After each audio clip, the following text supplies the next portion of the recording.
Hello மக்களே, எல்லாரும் எப்படி இருக்கீங்க? நல்லா இருப்பீங்க அப்படின்னு சொல்லி நான் நம்புறேன். கேரளால வந்து பார்த்தீங்கன்னா, ஒரு மிக கொடூரமான கொலை அப்படிங்கிறது நடந்திருக்குது. ஒரு பையன் ஒரு பொண்ண கல்லாலே அடிச்சு கொடூரமா வந்து கொலை பண்ணியிருக்கிறான். இந்த வீடியோல நம்ம எத பத்தி பார்க்க போறோம் அப்படின்னா, அதாவது ஒரு நார்மலான ரிலேஷன்ஷிப்ல இருந்தவங்க, அவங்களுக்குள்ள நடந்த ஒரு நார்மலான கான்வர்சேஷன் அப்படிங்கிறது எப்படி இந்த அளவுக்கு கொடூரமான கொலையா வந்து மாறுச்சு. அதுக்கப்புறம் இந்த கேஸ்ல வந்து போலீஸ் வந்து எந்த மாதிரி ரிப்போர்ட்ஸ் வந்து கொடுத்திருக்காங்க அப்படிங்கிறத பத்தி தான் இந்த வீடியோல வந்து பார்த்தீங்கன்னா, நம்ம முழுமையா வந்து பார்க்க போறோம். இந்த வீடியோக்குள்ள போறதுக்கு முன்னாடி நம்ம சேனல் நீங்களும் சப்ஸ்கிரைப் பண்ணாம பார்த்துருந்தீங்கன்னா மறக்காம சப்ஸ்கிரைப் பண்ணிருங்க. வாங்க வீடியோக்குள்ள போலாம். கேரளால இருக்கிற எர்ணாகுளத்தை சேர்ந்த ஒரு 19 வயசு பொண்ணான சித்ரா பிரியா அப்படிங்கிற அந்த பொண்ணு வந்து பாத்தீங்கன்னா பெங்களூர்ல ஒரு ஏவியேஷன் சம்பந்தமான காலேஜ் வந்து படிச்சுக்கிட்டு இருக்காங்க. இவங்க வந்து அவங்க ஊர்ல ஏதோ ஒரு ஃபெஸ்டிவலுக்காக இங்க பெங்களூர்ல இருந்து கிளம்பி எர்ணாகுளத்துக்கு போறாங்க. அதாவது அவங்களோட நேட்டிவ்க்கு போறாங்க. அங்க போன இடத்துல வந்து பாத்தீங்கன்னா ஃபேமிலியா கிளம்பி ஓகே கோயிலுக்கு போலாம் அப்படின்னு சொல்லிட்டு கோயிலுக்கு வந்து போறாங்க. அப்படி கோயிலுக்கு போன சமயத்துல இந்த பொண்ணு வந்து என்ன பண்றாங்கன்னா, நான் வந்து பக்கத்துல இருக்கிற ஒரு கடைக்கு போயிட்டு வரேன் அப்படின்னு சொல்லிட்டு அவங்க பேரண்ட்ஸ் கிட்ட சொல்லிட்டு அவங்க வந்து கடைக்கு வந்து போறாங்க. போறப்பயே உங்க பேரண்ட்ஸ் வந்து என்ன சொல்றாங்க அப்படின்னா, "இல்ல அங்கலாம் எதுக்கு இவ்ளோ டைமுக்கு நைட் டைம்ல எதுக்கு வெளிய போய்க்கிட்டு?" அப்படின்னு சொல்லி அவங்க சொல்றாங்க. "இல்ல நான் போயிட்டு வந்துடுறேன். ஒரு 5 நிமிஷம் தான் வந்துடுறேன்." அப்படின்னு சொல்லிட்டு அப்படி போனவங்க, அதுக்கப்புறம் திரும்ப வரவே இல்ல. இவங்களும் வீட்லலாம் போய் பார்க்குறாங்க. காணவே காணோம். அதுக்கப்புறம் போலீஸ் கம்ப்ளைண்ட் குடுக்குறாங்க. ரிலேட்டிவ்ஸ் வீட்ல எல்லாத்துலயுமே வந்து கேட்குறாங்க. அவங்களும் வந்து தேடுறாங்க. சுற்று வட்டாரத்துல எல்லா பக்கம் தேடி பார்க்குறாங்க. ஆனா எங்கேயுமே வந்து பார்த்தீங்கன்னா கிடைக்கவே இல்ல. அதுக்கப்புறம் போலீஸ் வந்து பார்த்தீங்கன்னா இன்வெஸ்டிகேஷன் பண்றாங்க. இந்த இன்வெஸ்டிகேஷன்ல என்னன்னா ஒரு எல்லா அங்க சுற்று வட்டாரத்துல எல்லா சிசிடிவியும் வந்து பார்த்தீங்கன்னா பார்க்குறாங்க. ஏதாவது சிசிடிவில இருக்காங்களா? ஃபுட்டேஜ் இருக்கா? அப்படின்னு சொல்லிட்டு பார்க்குறாங்க. அப்படி பார்க்கையில அந்த பொண்ணு வந்து பார்த்தீங்கன்னா, ஒரு பையனோட பைக்ல போற வீடியோ அப்படிங்கிறது ஒரு சிசிடிவில மாட்டுது. இந்த சிசிடிவில இருக்கிற பையன் யாரு? அப்படின்னு சொல்லி அவங்க வந்து இன்வெஸ்டிகேட் பண்றாங்க. அப்போ வந்து பார்த்தீங்கன்னா, ஆலன் அதாவது ஒரு 21 வயசு பையனான ஆலன் அப்படிங்கிறவன் தான் அந்த பையன். அந்த பையன் தான் அந்த பொண்ண வந்து பார்த்தீங்கன்னா, கூட்டிட்டு போயிருக்கிறான். அதுக்கப்புறம் அந்த பையன கூப்பிட்டு கேட்குறாங்க. கேட்டப்போ அவன் என்ன சொல்றான்னா, "ஆமாங்க, நான் வந்து அந்த பொண்ண கூட்டு போனது உண்மதான். ஆனா நான் அந்த பொண்ண கொஞ்சம் தூரத்திலேயே கொண்டு போய் இறக்கி விட்டுட்டேன்." அப்படின்னு சொல்லிட்டு சொல்லிறான். இதையும் போலீஸ் வந்து பார்த்தீங்கன்னா நம்பிடுறாங்க.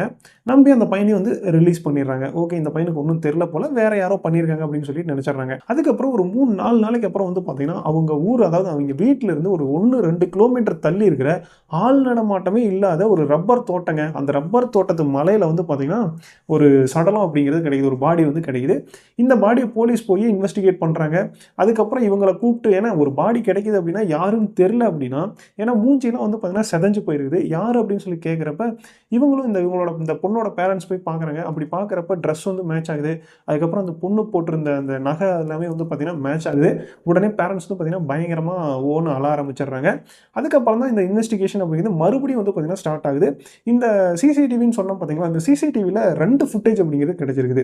இந்த பையன் வந்து பார்த்தீங்கன்னா ஃபர்ஸ்ட் அந்த பொண்ண கூட்டிட்டு போற மாரியும், இன்னொரு இடத்துல போய் இன்னொரு 2 பசங்கள வந்து பைக்ல வராங்க. அவங்கள வந்து மீட் பண்ற மாதிரியான ஒரு 2 ஃபுட்டேஜ் அப்படிங்கிறது கிடைக்குது.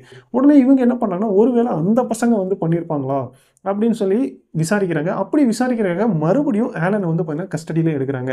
இப்படி கஸ்டடியில எடுத்த ஆலன் கிட்ட மறுபடியும் விசாரிக்க ஆரம்பிக்கிறாங்க. விசாரிக்கிறப்ப அவனோட பதில் அப்படிங்கிறது முன்னுக்கு பின்னா வந்து இருந்திருக்குது. இத வந்து போலீஸ் என்ன பண்ணாங்கன்னா, ஏன் இப்படி வந்து முன்னுக்கு பின்னா சொல்றான் அப்படின்னு சொல்லிட்டு மறுபடியும் நல்லாவே விசாரிக்க ஆரம்பிக்கிறாங்க.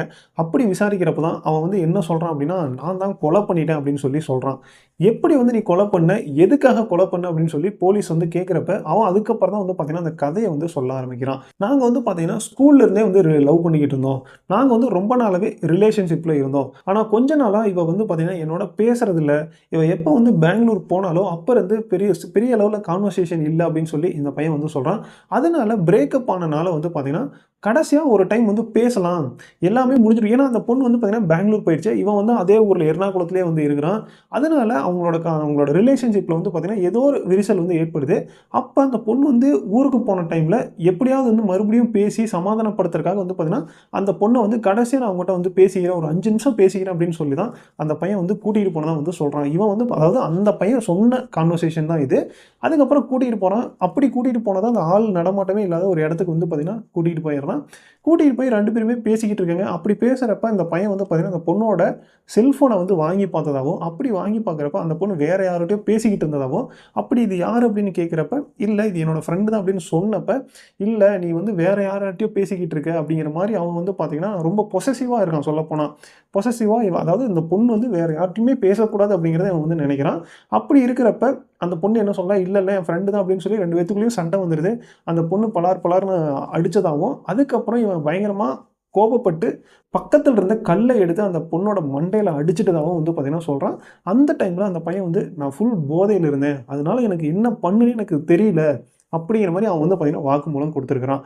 அதுக்கப்புறம் ஓகே அடித்தா அந்த பொண்ணு செத்துருச்சு ஓகே. ஆனால் அவங்களோட அந்த போஸ்ட்மார்ட்டம் ரிப்போர்ட்டில் வந்து என்ன தெரியுமா சொல்லியிருக்காங்க, இந்த பையன் வந்து கல்லை எடுத்து மூஞ்சி வந்து அடையாளமே தெரியக்கூடாது அப்படிங்கிற அளவுக்கு அடித்ததாகவும், அதுக்கப்புறம் பின்மண்டையில் வேறு அடித்ததாகவும், அதுக்கப்புறம் கழுத்தில் வந்து பார்த்தீங்கன்னா கொல்றதுக்கு நெரிச்சதாகவும் வந்து பார்த்தீங்கன்னா அந்த போஸ்ட்மார்ட்டம் ரிப்போர்ட்டில் வந்து சொல்லியிருக்காங்க.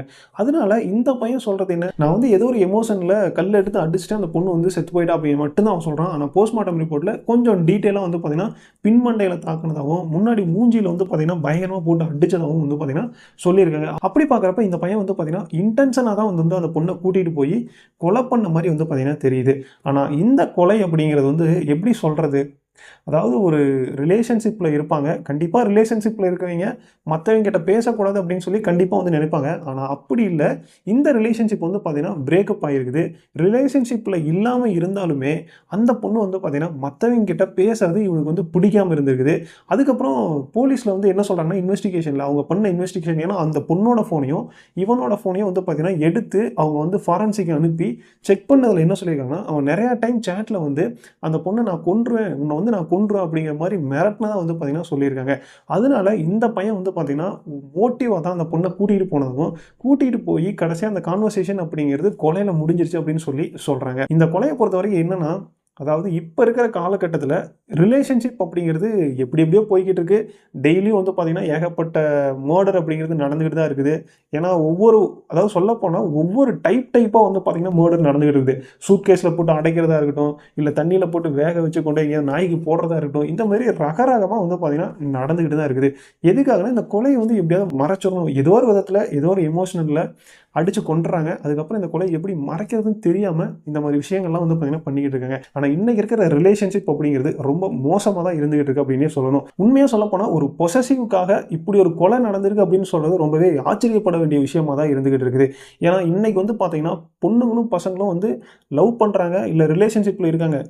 ஒன்ஸ் வந்து பார்த்தீங்கன்னா அவங்களுக்கு பிடிக்கல அப்படின்னா விட்டுட்டு போயிட்டா பிரச்சனையே இல்லை, அவங்களுக்கும் பிரச்சனை இல்லை, எதுவுமே பிரச்சனை இல்லை. இப்போ பாருங்கள், இந்த பையன் எதுவுமே பண்ணல, அந்த பொண்ணு பேசல அப்படின்னு சொல்லிட்டு விட்டுட்டு போயிருந்தானா, இப்போ நம்ம இந்த வீடியோ வந்து பேசுறது இல்லை, நீங்கள் இந்த வீடியோ பார்க்காமே போயிருக்கலாம். ஆனால் இப்படி இன்னைக்கு நம்ம இந்த வீடியோ பேசுறதுக்கு காரணம் என்ன அப்படின்னா அவங்க பண்ணுற ஒரு முட்டாள்தனமான விஷயம் அப்படின்னே சொல்லணும். ஏன்னா இன்னைக்கு இருக்கிற ஜென்ரேஷன் வந்து இந்த மாதிரி தான் இருந்துகிட்டு இருக்குது. ரொம்ப எமோஷ்னலாக, அதாவது சின்ன சின்ன விஷயத்துக்குலாம் வந்து பார்த்தீங்கன்னா கோபப்பட்டுக்கிட்டு சில விஷயங்களை வந்து எமோஷ்னலாக இப்படிலாம் பண்ணிடுறாங்க. ஆனால் கொஞ்சம் யோசிச்சிருந்தா நினச்சி பாருங்கள், அந்த பையன் கொஞ்சம் யோசிச்சு ஒரு 5 செகண்ட் யோசிச்சு பார்த்துருந்தானா இந்த மாதிரி விஷயங்களை வந்து பண்ணியிருக்க மாட்டான். இன்றைக்கி அவனோட லைஃப்பும் போச்சு, அந்த பொண்ணும் செத்து இந்த உலகத்தை விட்டே போயிட்டா. ஸோ இதெல்லாம் யாருக்கு லாஸ் அப்படின்னு சொல்லி பார்த்தா அவங்க 2 பேத்துக்கு தான். அவ்வளோ அவன் அந்த பையனோட லைஃப்பும் டோட்டலாக வந்து பார்த்தீங்கன்னா முடிஞ்சு போச்சு. ஸோ இந்த வீடியோ வந்து நான் என்ன சொல்ல வரேன் அப்படின்னா, அதாவது ஒரு ரிலேஷன்ஷிப்பில் இருக்காங்க அப்படின்னா அவங்களுக்கு விருப்பம் இருக்கா இல்லையா அப்படிங்கிறத ஃபஸ்ட்டு தெரிஞ்சுக்கிட்டு அதுக்கப்புறம் வந்து பார்த்தீங்கன்னா பேசுறது பேசாது அவங்கள தொந்தரவு பண்ணுறது எல்லா விஷயங்களுமே பண்ணணும்.